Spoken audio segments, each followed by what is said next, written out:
Some of astronomy's biggest discoveries begin with something almost invisible, a tiny dip in starlight.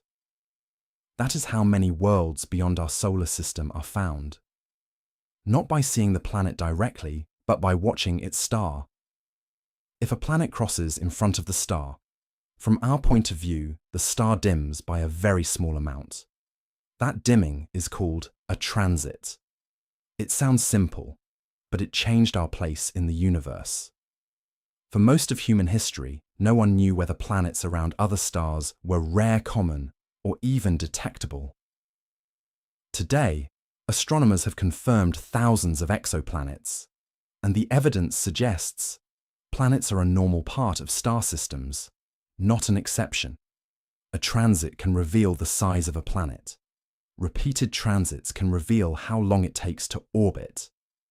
Other methods, like measuring a star's tiny wobble, can help estimate mass. Put together these clues. Tell scientists whether a distant world may be rocky, gaseous, scorching, hot frozen, or somewhere in between. But there is a boundary. A planet being in the so-called habitable zone does not mean it is inhabited. It does not even guarantee ocean's air or a friendly surface. It only means the planet receives an amount of starlight that makes liquid water possible under the right conditions.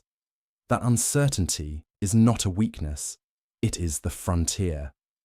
Every small shadow is a question crossing a star. What is this world made of? Does it have an atmosphere? Did it form close to its star or migrate inward over time?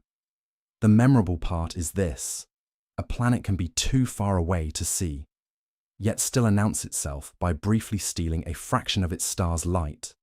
Astronomy often begins there, with a tiny change patiently measured and a universe made larger.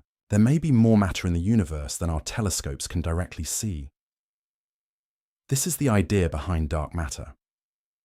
The name sounds mysterious, but it does not mean magic, and it does not mean scientists know nothing.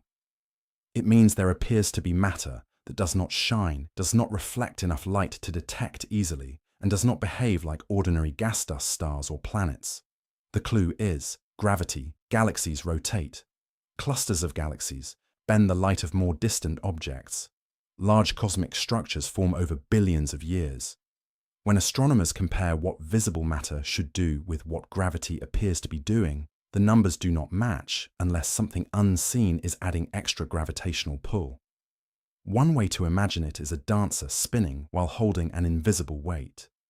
You may not see the weight, but the motion tells you something is there. Dark matter is one of the best-known examples of astronomy discovering something indirectly. The evidence comes from many directions, including galaxy motion, gravitational lensing, and the large-scale structure of the universe. Together, they point toward a real gravitational effect. But the important caution is this: scientists still do not know exactly what dark matter is. It could be made of a kind of particle not yet detected in laboratories. It could require new ideas about gravity, although many observations are hard to explain that way alone. The leading view is that some unseen form of matter exists, but its identity remains unknown. That is what makes it fascinating. Dark matter is not a finished answer. It is a map of a missing ingredient. We look at galaxies and see stars, gas and glowing dust, but their motion suggests a deeper architecture beneath the light. The takeaway is simple.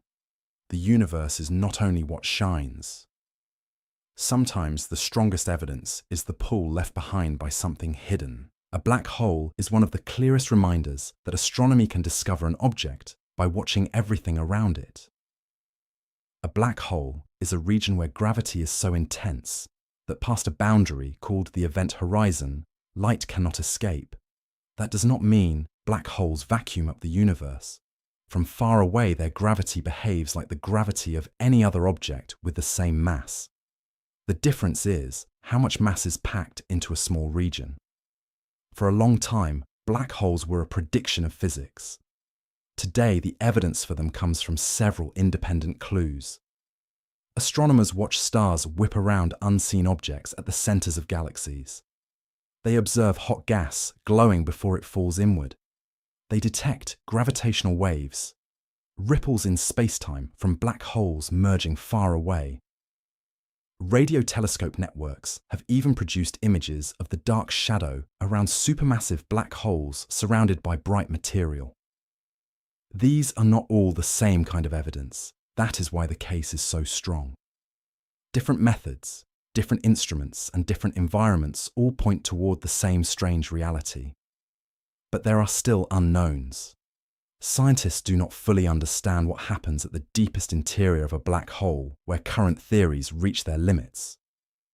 The event horizon can be described well, but the central singularity, if that is the right description, may require a theory that joins gravity with quantum physics. So the known and the unknown sit side by side. Black holes are real astrophysical objects. Their surroundings can be measured, their mergers can be detected, their shadows can be studied, but their deepest nature remains one of physics. Great unfinished questions. That is the pattern across modern astronomy. A shadow reveals a planet, a galaxy's motion hints at dark matter.